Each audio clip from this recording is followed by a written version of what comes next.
विद्यार्थी बांधवांनो, आपले या ठिकाणी स्वागत करतो। स्पर्धा परीक्षा व स्वयंरोजगार मार्गदर्शन केंद्र शिवशक्ती महाविद्यालय बाभुळगाव यांच्या वतीने गेल्या 6-7 दिवसांपासून स्पर्धा परीक्षेच्या संदर्भामध्ये अनमोल अशा पद्धतीचं मार्गदर्शन या ठिकाणी होत आहे। या स्पर्धा परीक्षा मार्गदर्शन केंद्राचे समन्वयक आदरणीय डॉक्टर दिलीप खुपसे सर यांनी या स्पर्धा परीक्षा स्वयंरोजगार मार्गदर्शन केंद्रांच्या तर्फे आपण विद्यार्थ्यांना स्पर्धा परीक्षेच्या अनुषंगाने आपण भाष्य करावं या पद्धतीचं निमंत्रण मला देण्यात आलेलं होतं।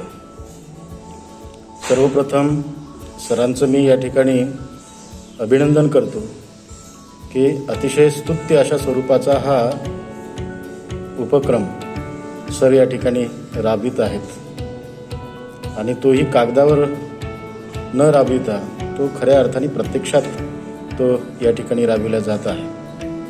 आणि विशेषतः माझ्यासारख्या एका छोट्या लहान माणसाला सरांनी स्पर्धा परीक्षेच्या संदर्भामध्ये मार्गदर्शन करण्याकरिता मला पाचारण केलं, मला निमंत्रित केलं, त्याबद्दल सरांचे मी मनपूर्वक या ठिकाणी आभार देखील मानतो।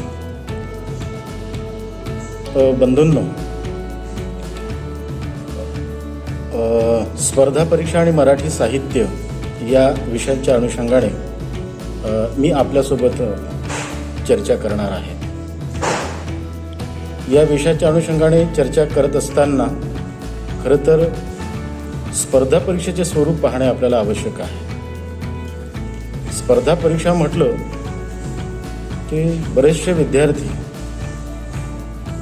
स्पर्धा परीक्षेला भीतात। काय असतं स्पर्धा परीक्षेचं स्वरूप?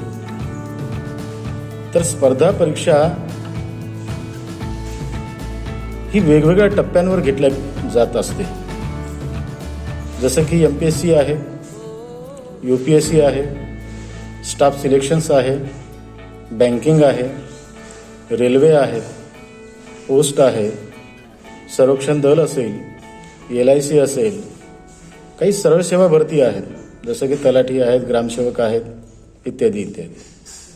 अशा विविध पातळ्यांवरती स्पर्धा परीक्षा घेतली जात असते आणि त्या स्पर्धा या पदानुसार घेतल्या जाणाऱ्या परीक्षांचा अभ्यासक्रम देखील वेगवेगळ्या पद्धतीनं तयार करण्यात आलेला असतो। आता या स्पर्धा परीक्षेची तयारी करायची तर कशी करायची, हा एक महत्त्वाचा प्रश्न आपल्या पुढे निर्माण होतो। खरं तर या स्पर्धा परीक्षेची तयारी करत असताना आपण प्रथमतः अभ्यासक्रम लक्षात घेतला पाहिजे।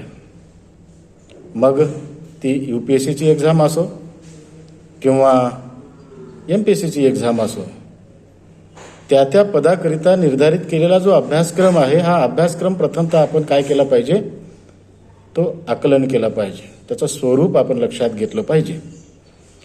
त्यानंतर त्या अभ्यासक्रमावर घेतल्या जाणारी जी परीक्षा असते त्या परीक्षेचं नेमकं स्वरूप काय आहे, किती गुणांची ती परीक्षा, म्हणजे किती गुणांचा तो पेपर असतो। जसं की MPSC किंवा UPSC मध्ये पूर्वपरीक्षा असते, मुख्य परीक्षा असते आणि मुलाखत असते। आणि म्हणून परीक्षेचं स्वरूप लक्षात घेऊन आपण अभ्यासाला सुरुवात करायला हवी।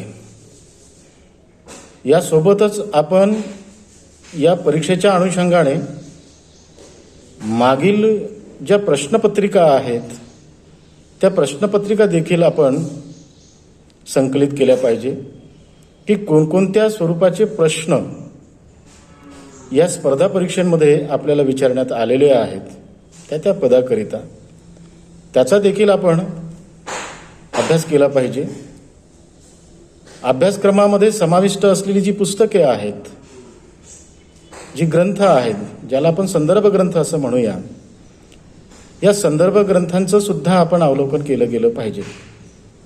म्हणजे माझ्या दृष्टीनं ह्या चार प्रमुख गोष्टी आपण सर्व विद्यार्थ्यांनी लक्षात घेतल्या, समजून घेतल्या तर आपल्याला स्पर्धा परीक्षेची चांगल्या पद्धतीनं तयारी करता येते.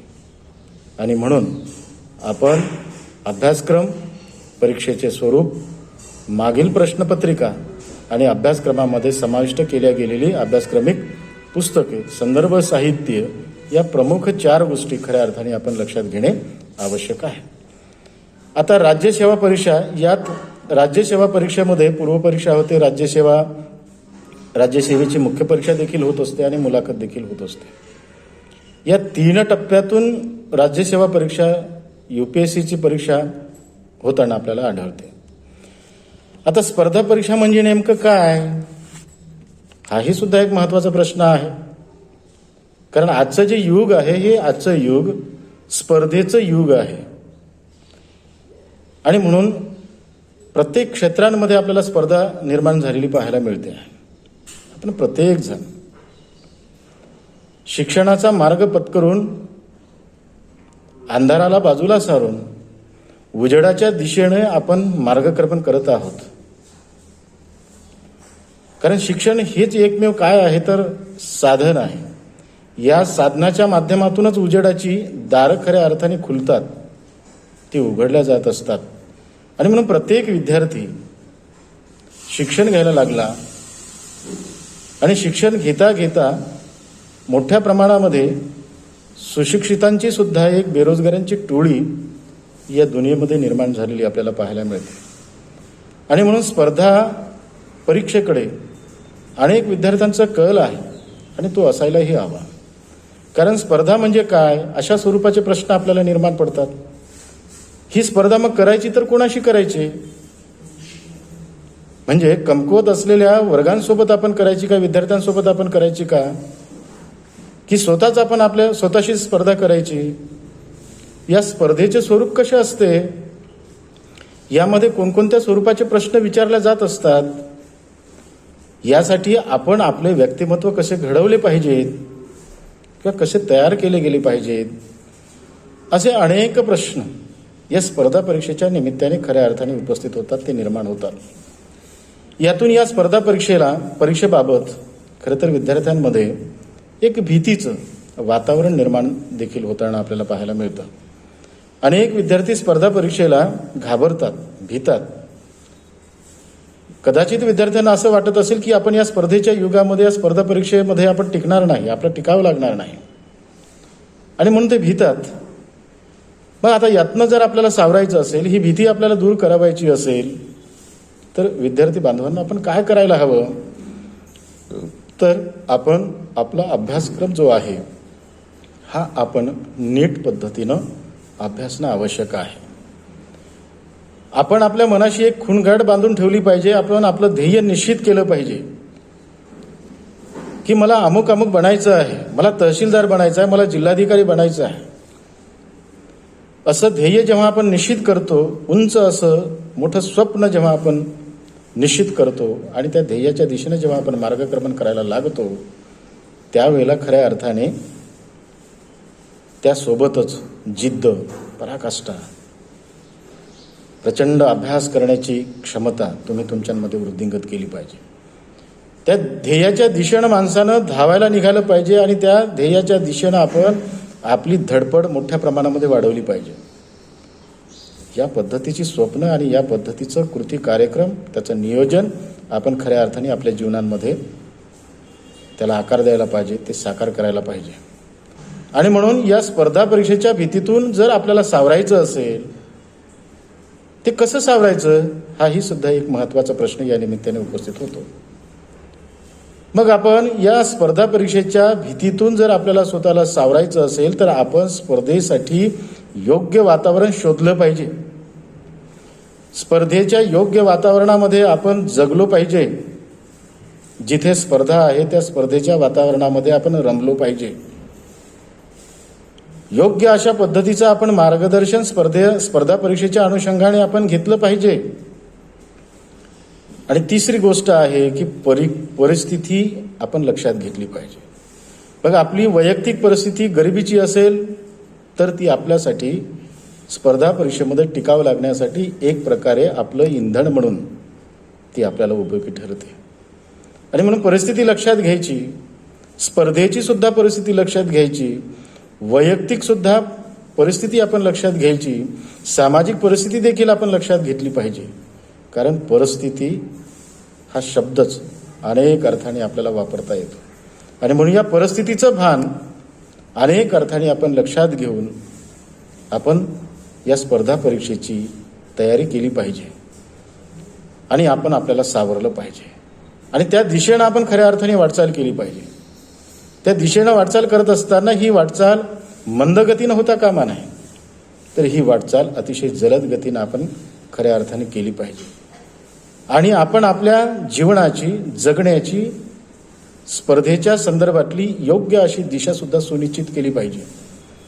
ही जोपर्यंत दिशा आपण सुनिश्चित करत नाही तोपर्यंत आपल्याला आपलं जे ध्येय आहे ते आपल्याला गाठता येऊ शकत नाही.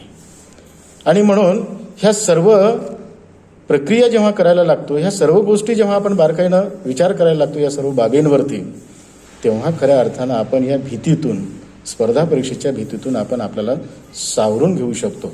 आणि म्हणून मला असं वाटतं की सावरण्याचे हे 4-5 मुद्दे आहेत. हे 4-5 मुद्दे जर आपण लक्षात घेतले आणि प्रचंड मेहनत जर आपण केली तर या दुनियेतली कोणतीही अशी म्हणजे स्थिती नाही की जी अशक्य आहे. सर्व काही माणसाला शक्य करता येतं. माणूस हा सर्व काही शक्य करू शकतो. सर्व शक्यतांचा जन्म माणसांमध्ये होतो आणि माणूसच सर्व काही शक्यतांना जन्माला घालू शकतो. कारण या दुनियेमध्ये जे परिवर्तन झालेलं आपल्याला पाहायला मिळतं, हे सर्व परिवर्तन कोणत्याही थांबलेपणातून निर्माण झालेलं नाही. हे सर्व जे परिवर्तन आहे, हे सर्व परिवर्तन गतिशील अशा जीवन ध्येयातून लोकांनी अर्थात माणसांनी ते साकार केलेलं आपल्याला पाहायला मिळतं आहे. आणि म्हणून दुनियेमध्ये अशी कुठलीही म्हणजे ज्याला काय म्हणता येईल अशक्यप्राय गोष्ट अशी नाही आहे. सर्वच काही शक्य करता येतं आणि हे शक्य करण्यासाठी आपल्याला प्रचंड मेहनत, निश्चित अशा स्वरूपाचं ध्येय आपल्याला आपल्या उराशी बाळगावं लागतं, मनाशी बाळगावं लागतं. ही स्वप्न जो माणूस बघतो तो माणूस आयुष्यामध्ये नक्कीच यशस्वी होत असतो. आणि म्हणून या स्पर्धेसाठी योग्य वातावरण, मार्गदर्शन, परिस्थिती, वाटचाल, दिशा ह्या गोष्टी अत्यंत आवश्यक आहेत. ह्या गोष्टींची आपण कास धरली तर स्पर्धा परीक्षेच्या संदर्भामध्ये निर्माण झालेली जी भीती आहे ती भीती आपल्यापासून कोसो दूर जाऊ शकते असं मला या ठिकाणी वाटतं आहे. स्पर्धा परीक्षा हा खऱ्या अर्थाने राजमार्ग आहे, राजासारखं जगण्याचा मार्ग आहे. म्हणून तो राजमार्ग आहे. कारण आत्मविश्वास तो आपल्यामध्ये निर्माण करतो, तो जिद्द निर्माण करतो, तो ध्येय निश्चित करतो आणि प्रचंड मेहनत तो आपल्याला करायला लावतो. आणि म्हणून ह्या सर्व साधनांच्या माध्यमातून आपल्याला स्पर्धा परीक्षेला तोंड देता येऊ शकतं. हा राजमार्ग आहे. ही एक सुवर्ण अशा पद्धतीची संधी आहे. ही संधी आपण समजली पाहिजे. ती आपल्या जीवनातली असंधी ठरवता कामा नये. आणि म्हणून कोणत्याही परीक्षेकडे बघत असताना एक संधी म्हणून आपण जर समजलं तर प्रत्येक गोष्टी आपल्या हलक्या होत असतात. स्पर्धा परीक्षा ह्या सामाजिक सेवेचे खऱ्या अर्थाने महत्त्वाचे साधन असते.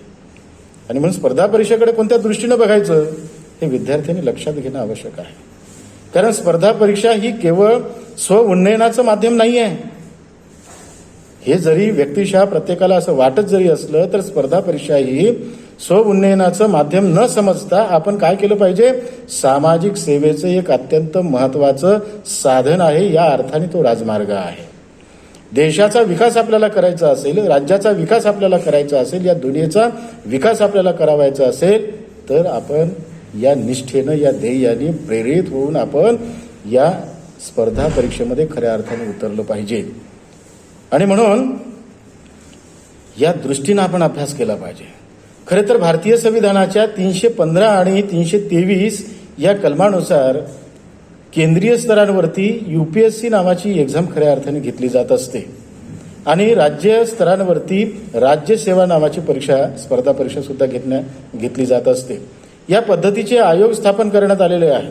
केंद्रीय स्तरांवरती लोकसेवा आयोगाची स्थापना झाली किंवा करण्यात आलेली आहे, तर राज्य स्तरांवरती राज्य पातळीवर MPSC अर्थात राज्य सेवा लोकसेवा आयोगाची स्थापना करण्यात आलेली आपल्याला दिसते आहे. या दोन पद्धतीच्या ज्या लोकसेवा आयोग स्थापन करण्यात आलेले आहेत, म्हणजे केंद्रीय पातळीवर आणि राज्य पातळीवर, हे आयोग का स्थापन करण्यात आले, तर याच्या पाठीमागे सुद्धा काहीतरी कारण आहे. विनाकारण कुठल्याही गोष्टी निर्माण केल्या जात नाही किंवा स्थापन केल्या जात नाही, तर त्या पाठीमागे काहीतरी कारण असतं. हे कारण कोणतं आहे, तर या आयोगामार्फत विविध पदांसाठी विविध स्पर्धा परीक्षा घेतल्या जाव्यात आणि एक उत्तम अशा पद्धतीचा प्रशासक या स्पर्धा परीक्षेच्या माध्यमातून आपण निवडला जावा, हा मूळ हेतू यामागे असलेला आपल्याला खऱ्या अर्थाने पाहायला मिळतो. आणि म्हणून लोकसेवा या शब्दांमध्येच काय आहे, तर लोकांची सेवा करणे हा उद्देश त्याच्यामध्ये अधोरेखित केलेला आपल्याला दिसतो. लोकांची सेवा करणे याचा निर्देशच त्या शब्दांमध्ये आपल्याला केलेला दिसतो आहे. आणि म्हणून स्पर्धा परीक्षेचा अभ्यास कशासाठी, तर समाजाचं परिवर्तन करण्यासाठी, लोकांची सेवा करण्यासाठी या परीक्षेचा आपण अभ्यास केला पाहिजे. कारण आपल्याला जिल्हाधिकारी व्हायचं असेल तर जिल्हाधिकारी झाल्यानंतर आपल्याला संपूर्ण जिल्हा आपल्याला काय करता येऊ शकतो, तर संपूर्ण जिल्हा आपल्याला चांगल्या पद्धतीने सांभाळता येऊ शकतो. जिल्हाधिकारी हा जिल्ह्याचा बॉस असतो, तहसीलदार हा एका तालुक्याचा बॉस असतो, तो त्याचा जणू काही एक प्रकारे मालक असतो, है ना. सर्व देखरेख करण्याचं काम, संपूर्ण जबाबदारी सांभाळण्याचं काम त्या तालुक्याची असो अर्थात जिल्ह्याची असो, ही त्या जिल्हाधिकाऱ्यांची आणि तालुका पातळीवर त्या तहसीलदारांची असलेली आपल्याला पाहायला मिळते आहे. आणि म्हणून स्पर्धा परीक्षेची तयारी करत असताना सामाजिक परिवर्तन झालं पाहिजे हा उद्देश नजरेसमोर ठेवून, लोकांची सेवा आपल्याला करता आली पाहिजे हा उद्देश नजरेसमोर ठेवून विद्यार्थी बांधवांनो, आपण लोकसेवा परीक्षेची किंवा राज्यसेवा परीक्षेची आपण तयारी केली पाहिजे आणि हे ध्येय आपण आपल्या नजरेसमोर ठेवलं पाहिजे. खऱ्या अर्थाने समाज परिवर्तन करण्यासाठी या देशामध्ये 3 गोष्टी अत्यंत महत्त्वाच्या मानलेल्या पाहायला मिळतात. एक म्हणजे शिक्षक, हा काय करू शकतो, तर समाजाचं परिवर्तन घडवून आणू शकतो. 3 अत्यंत महत्त्वाची घटक आहेत की शिक्षक हा समाजाचं परिवर्तन करतो, तो घडवून आणू शकतो, समाजामध्ये विधायक अशा स्वरूपाचा तो बदल घडवून आणू शकतो.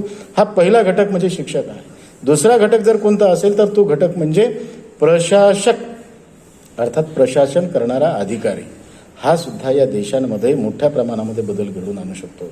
आणि तिसरा महत्त्वाचा घटक जर कोणता असेल तर तो म्हणजे कोण आहे, लोकप्रतिनिधी.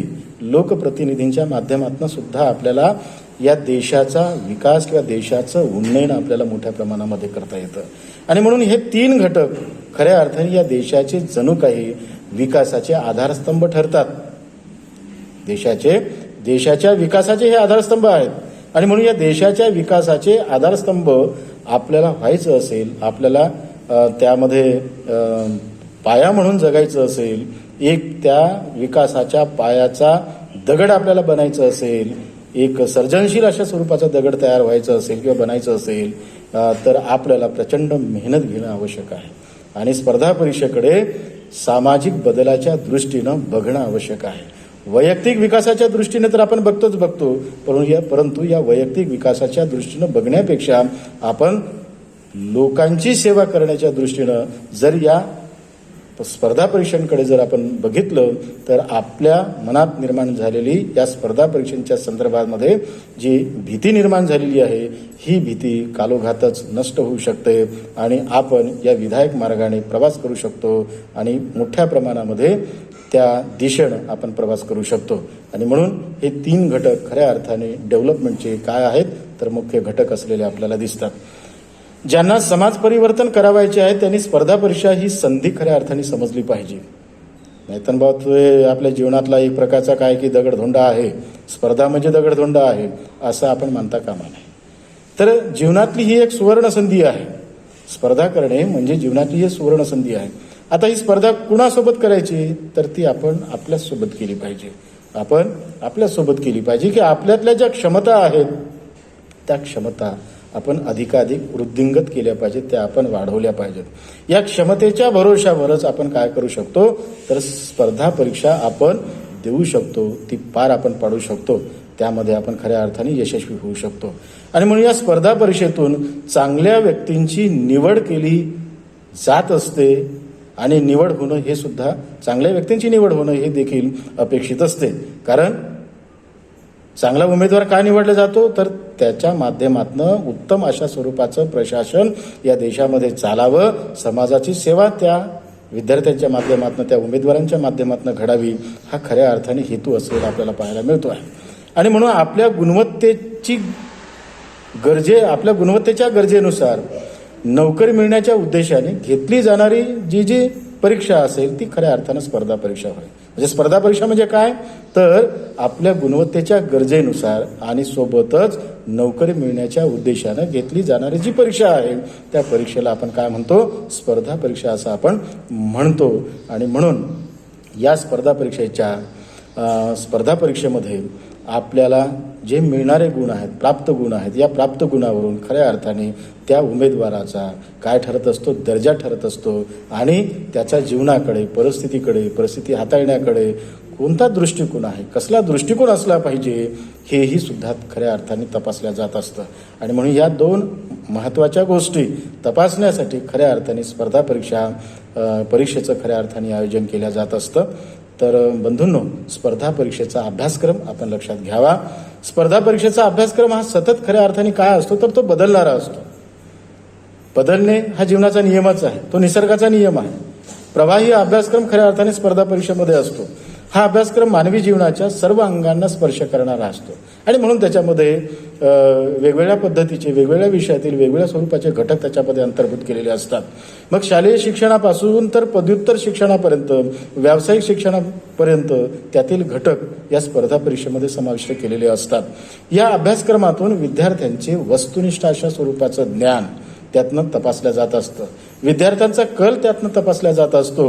त्याची आकलन क्षमता त्यातनं तपासली जात असते. त्याचे संवाद कौशल्य कसे आहे याची सुद्धा तपासणी त्यातनं केली जात असते. तसेच प्रशासन करण्यासाठी आवश्यक असणारे जे कौशल्य असते ते कौशल्य त्याच्या व्यक्तिमत्वामध्ये आहेत किंवा नाही आहेत याची सुद्धा मुलाखतीच्या द्वारे तपासणी केली जात असते. आणि म्हणून ह्या सर्व गोष्टी आवश्यक असतात प्रशासन करण्यासाठी. आणि म्हणून या सर्व गोष्टी तपासण्यासाठी स्पर्धा परीक्षा वेगवेगळ्या टप्प्यांवरती, वेगवेगळ्या पदांसाठी, वेगवेगळ्या पद्धतीने है ना काय करत असते, तर स्पर्धा परीक्षांचं खऱ्या अर्थाने आयोजन करत असते. आणि म्हणून स्पर्धा परीक्षा नेमकी काय आपल्याकडनं अपेक्षा करते, ही जर गोष्ट आपण लक्षात घेतली, ही गोष्ट आपण लक्षात घेऊन त्या दिशेनं जर आपण मार्गक्रमण करायला लागलो, तर मला असं वाटते की कोणतीही स्पर्धा परीक्षा ही आपल्यासाठी भीतीदायक न ठरता ती खऱ्या अर्थाने यशाची गुरुकिल्ली ठरू शकते.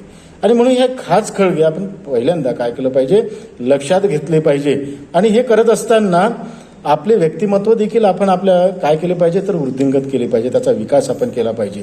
स्पर्धा परीक्षेतून विद्यार्थ्यांची सक्षमता खऱ्या अर्थाने तपासली जात असते. ती सक्षमता तपासली जात असते. प्रशासन हे लोकांसाठी असून प्रशासकाचे हृदय हे सुद्धा लोकांसाठी असलं पाहिजे. ते समजा एखादा प्रशासक नेमला गेलेला आहे, परंतु त्याचं हृदय हे लोकांसाठी कार्य करत नसेल, त्याची संवेदनशीलता जर लोकांसाठी कार्य करत नसेल, तर असला प्रशासक हा कोणत्याही कामाचा नसतो. आणि म्हणून प्रशासकाच्या हृदयामध्ये लोकांसाठी काम करण्याची जी क्षमता आहे ती त्यामध्ये असणे आवश्यक असते. आणि म्हणून त्याच्यामध्ये सोबतच एक मानवीय दृष्टिकोन सुद्धा असणे आवश्यक असते. हे सर्व बघत असताना त्याची संवेदनशीलता, मानवीय दृष्टिकोन आणि सोबतच त्याचं सहकंप होणारं, लोकांसोबत सहकंप होणारं त्याचं हृदय, ह्या गोष्टी त्यातनं खऱ्या अर्थाने तपासल्या जात असतात. ह्या सर्व बाबी मराठी साहित्याच्या अभ्यासातून खऱ्या अर्थाने मिळत असतात. आता आपण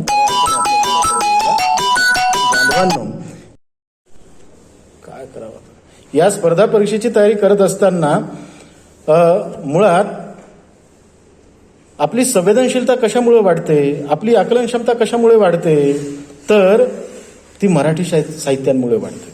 साहित्य हा घटक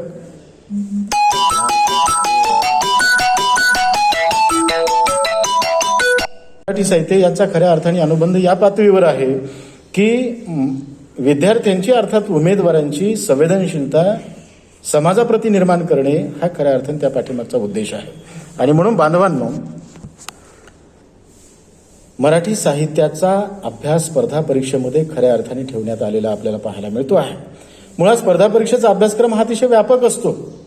त्यात राज्यशास्त्र असेल, इतिहास असेल, अर्थशास्त्र असेल, भूगोल असेल, चालू घडामोडी असेल, खेळ असेल, क्रीडा असेल, अशा नानाविध स्वरूपाचे जे विषय आहेत या विषयांचा अंतर्भाव आपल्याला स्पर्धा परीक्षेच्या अभ्यासक्रमामध्ये खऱ्या अर्थाने केलेला दिसतो. हे सर्व अभ्यास घटक शेवटी कोणत्या भाषेतून अभिव्यक्त झालेले असतात, तर हे सर्व अभ्यासक्रम आपल्याला मराठी भाषेतून अभिव्यक्त झालेले दिसतात किंवा कोणत्याही भाषेतून ते अभिव्यक्त झालेले दिसतात. याचाच अर्थ सर्व विषयांच्या ज्ञानशाखेची मराठी भाषा किंवा कोणतीही भाषा ही त्या ज्ञानशाखेची अभिव्यक्ती रूपाची जननी आहे असं म्हणायला हरकत नाही. मग भाषा जर ही एखादी अभिव्यक्ती रूपाची जननी असेल तर त्या भाषेचा अभ्यास आणि त्या भाषेतून निर्माण झालेलं जे साहित्य आहे त्या साहित्याचा अभ्यास करणे खऱ्या अर्थाने अत्यंत आवश्यक ठरतं. आणि ही आवश्यकता ओळखून वेगवेगळ्या स्पर्धा परीक्षांमध्ये, मग ते एमपीएससी असो, यूपीएससी असो, या स्पर्धांमध्ये काय आहे तर अभ्यासक्रम, मराठी भाषेचा अभ्यासक्रम, त्याचा अंतर्भाव आपल्याला केलेला दिसतो आहे. आणि मग याचा विचार करत असताना आपल्याला आपल्या भाषेसंबंधीचं ज्ञान असणं, अवगत असणं फार गरजेचं आहे. मग हे ज्ञान भाषेसंबंधीचं, भाषेच्या व्याकरणासंबंधीचं ज्ञान असणं सुद्धा आपल्याला आवश्यक आहे. साहित्याचं देखील, त्या भाषेतून निर्माण झालेलं जे साहित्य आहे त्या साहित्याचं देखील ज्ञान असणं आपल्याला आवश्यक आहे. याची तपासणी खऱ्या अर्थाने स्पर्धा परीक्षेच्या माध्यमातून ती करण्यात येत असते. आणि म्हणून व्याकरणासंबंधी ज्ञान जर बघायचं असेल किंवा एमपीएससी, यूपीएससी ह्या स्पर्धा परीक्षा ज्या आहेत, व्याकरणासंबंधी म्हणजे भाषेच्या व्याकरणासंबंधी आपलं आकलन किती आहे, ते वस्तुनिष्ठ आहे की नाही आहे हे तपासण्यासाठी ते काय करतात तर समानार्थी शब्द असतील, विरुद्धार्थी शब्द असतील, प्रयोग असतील, अलंकार असतील, आहे की नाही, अशा पद्धतीचे भाषेचे व्याकरणिक जे जे घटक आहेत, त्यात म्हणी असतील, वाक्यप्रचार असतील, या सर्व घटकांच्या अनुरोधानं ते काय करत असतात तर वेगवेगळ्या पदांसाठी भाषेच्या अनुषंगानं काही वस्तुनिष्ठ स्वरूपांचे प्रश्न देखील त्याच्यामध्ये अंतर्भाव ते करत असतात. ते प्रश्न त्याच्यामध्ये येत असतात. जसं की एक उदाहरण मी तुम्हाला देतो. एखादा मुलगा आहे,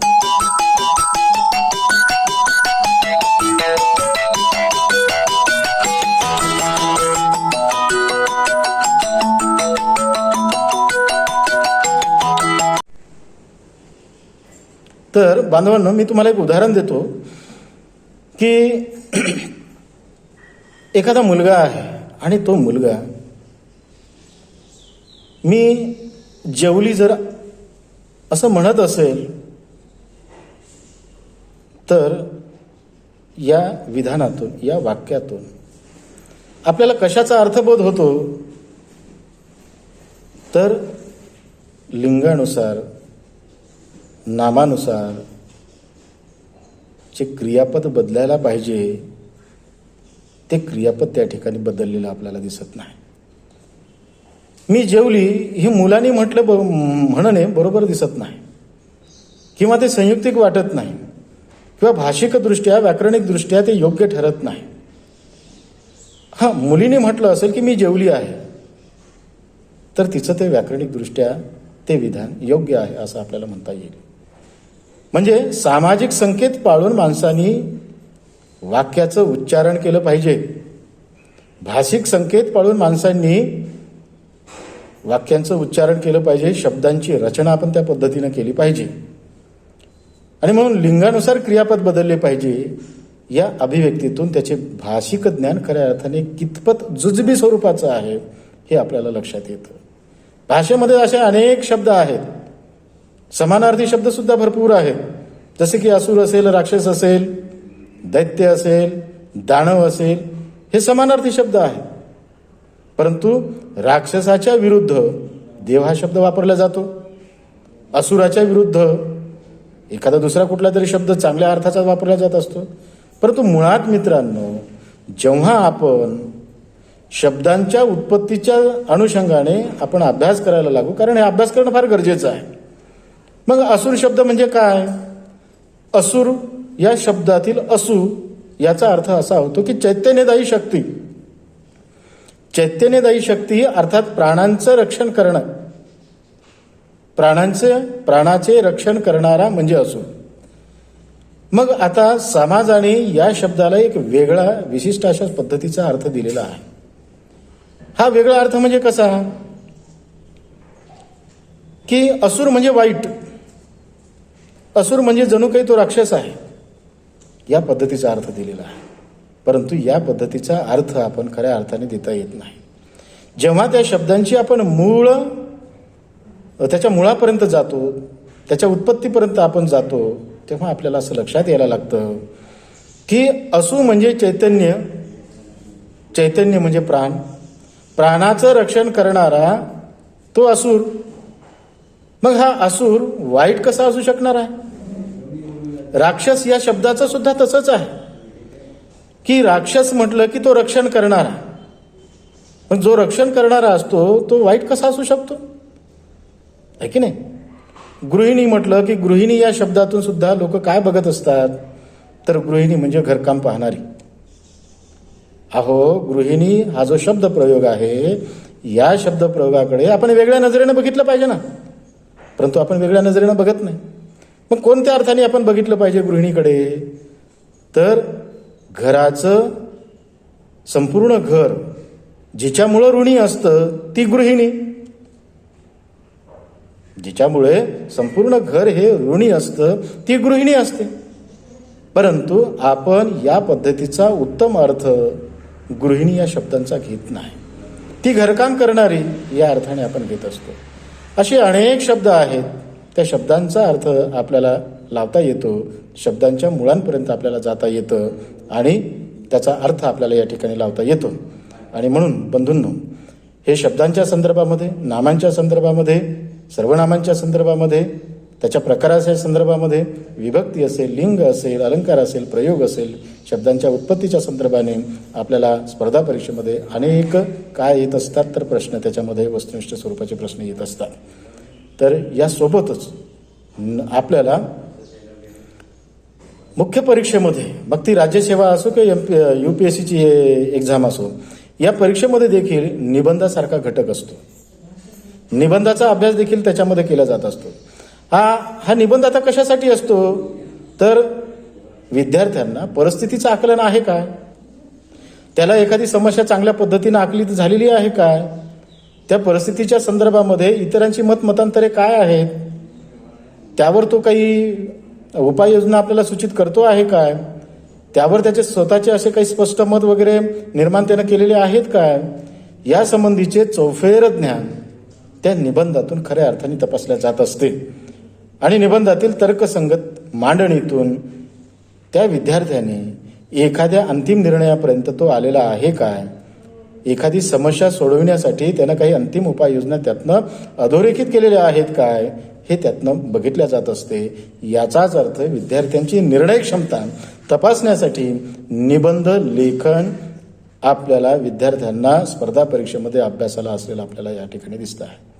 बांधवांनो, अशा अनेक गोष्टी आहेत, ह्या सर्व गोष्टी अर्ध्या तासामध्ये होऊ शकत नाही.